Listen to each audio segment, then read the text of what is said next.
Olá, eu sou a Luciana da Profirma Contabilidade.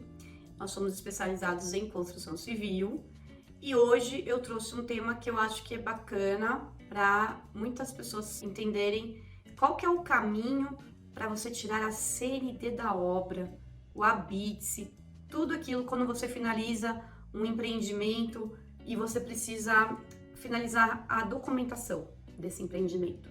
É bem vasto esse campo, tem bastante detalhe, muitos detalhes mesmo. E eu vou trazer aqui alguns pontos importantes, algumas dicas que é importante para que no final você não tenha nenhuma surpresa ou nenhum gasto extra do que você tem planejado para você regularizar a sua obra. Primeira coisa, você é empresário, empreendedor, quando você resolve fazer uma incorporação imobiliária, você tem alguns caminhos importantes para seguir, como o alvará daquele empreendimento, que é pela prefeitura do município onde a obra se localiza. Você tem também o registro de incorporação, feita pelo cartório imobiliário da região onde está o imóvel. Então, quando se começa um empreendimento, além daquele planejamento, aquela parte pré-operacional, onde tem o projeto, o que vai ser, como vai ser, tudo aquilo definido pela parte de corpo técnico da engenharia e arquitetura, a gente vai para um outro ramo burocrático da parte de documental, que se envolve condomínio, envolve contabilidade, envolve a parte tributária, envolve a parte de trabalhista, todo esse ramo que, no caso, nós da Profirma estamos envolvidos do lado da contabilidade. Então, a primeira coisa que eu dou de dica, que nossos clientes seguindo não tem problema no final da obra, organização quanto ao tipo de documentação que você vai ter que ir separando e fazendo no decorrer da obra. Então, a parte que nos diz respeito aqui, folha de pagamento, a escrituração contábil, que é o balanço patrimonial da sua empresa, a parte fiscal dos serviços que você tomou durante a obra, né? Então, aqueles prestadores que foram na sua obra, prestaram um serviço, emitiram nota, tem retenção de imposto para você recolher, como é que funciona? Tudo isso tem um caminho, uma destinação durante a obra, tá? E nesse momento é importante você ter uma organização de separar esses documentos para que eles fiquem disponíveis para se você precisar comprovar algo lá no final da obra. Então, a primeira coisa é isso, é uma organização.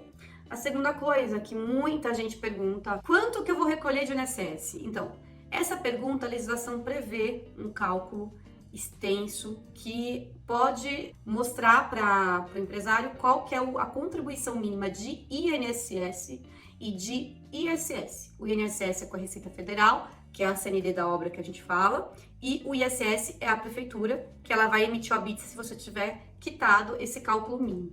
Então, começa que o cálculo mínimo ele está previsto em norma. Ele utiliza o CUB, né, que é o custo da construção civil, ele é emitido mensalmente, né, para você ter usar no cálculo de várias coisas, inclusive essa parte que eu estou explicando nesse vídeo. Nesse cálculo, o que entra, né, o que eu posso aproveitar de recolhimento de INSS que eu realizei durante a obra?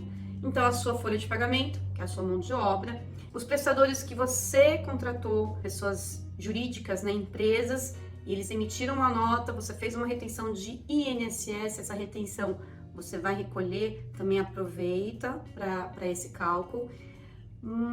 E você também pode ter algum autônomo, né? Então você contratou uma pessoa para um serviço pontual, fez a retenção de INSS dessa pessoa, tudo isso vai computar na sua folha de pagamento, que vai computar para esse cálculo padrão que o INSS vai fazer, que é a Receita Federal. Nesse sentido, o que é importante? Você ter um controle muito bem feito, muito bem reportado do que você tem na folha de pagamento, né? Então, a folha de pagamento, ela tem que ser transmitida com códigos específicos dentro do programa do governo que chama E-Social.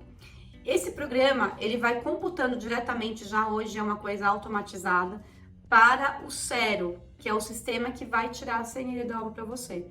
Então, se eu não computar, reportar lá mensalmente todas essas obrigações, os recolhimentos que estão acontecendo, quando chegar lá no final da obra, você não vai ter o valor mínimo atingido. A parte do departamento fiscal nosso também faz a verificação das notas fiscais de serviços tomados, ou seja, aqueles prestadores que estiveram nessa obra, e nós reportamos através de uma outra obrigação mensal as retenções que aconteceram, né? Essa informação também vai para esse programa que chama Zero, automaticamente. Mas eu tenho que prestar esse serviço mensalmente ali, o departamento fiscal tem que fazer tudo certinho, informar o CNO da obra, tá? Então, o CNO, para ficar em dia e poder usar para regularizar no final com os cômputos corretos, ele depende de toda essa informação que eu estou falando. Então, é importante essa organização, é importante uma empresa de contabilidade que tenha esse conhecimento, que reporte corretamente, para que seja computado dentro desse sistema sério, e por isso que as dicas que são importantes. Dessa organização, é importante que você esteja aliado com uma contabilidade que conheça essa parte, para que ela possa prestar um serviço adequado e de qualidade. E outra coisa que muita gente pergunta, né? Ai, Luciana, como é que eu faço para atingir o recolhimento mínimo? Primeiro ponto, se você formalizar toda a sua mão de obra, né, você não vai ter problema de faltar recolhimento no final. Então, esse é um princípio meio básico dessa área. Porque o que o INSS, através da Receita Federal, quer?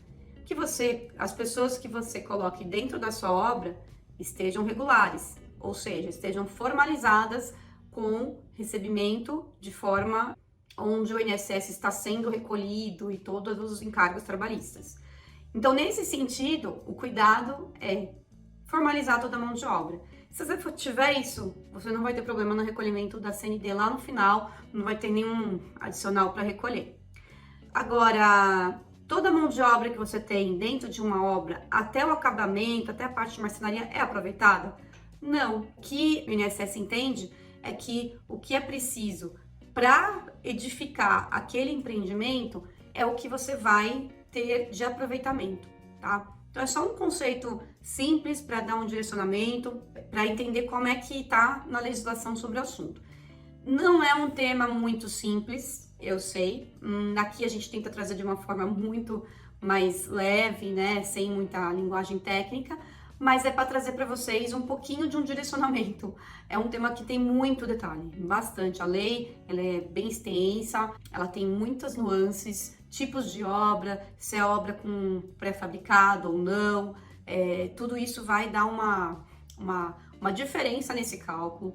Então, eu estou trazendo aqui somente alguns detalhes, algumas dicas, tá? Então, só recapitulando, organização, uma parceria com uma empresa de contabilidade que entenda sobre o assunto, que possa te dar respaldo e cumprir todas as obrigações durante a obra, pra você não ter problema lá no final. E na hora que você terminar a obra, você vai para o Habite primeiro, do Habite você consegue ir lá no Zero e pedir a CND de regularização da obra para você tirar a CND final, e aí você consegue realmente dar como finalizada a parte de obra do seu empreendimento e alienar as unidades, receber aquela parte final das chaves, né? Então, tudo isso vai impactar ali nas chaves. Por isso que é importante essas dicas e por isso que eu tentei trazer aqui algum conteúdo que colabore aí com você, empreendedor da parte de construção civil, de incorporação imobiliária. Eu sou a Luciana, da Profirma, temos outros vídeos com esses temas, dá uma olhada, curta nossas redes sociais, que nós estamos aqui para trazer conteúdos interessantes para a área do empreendedor. Até mais, obrigada!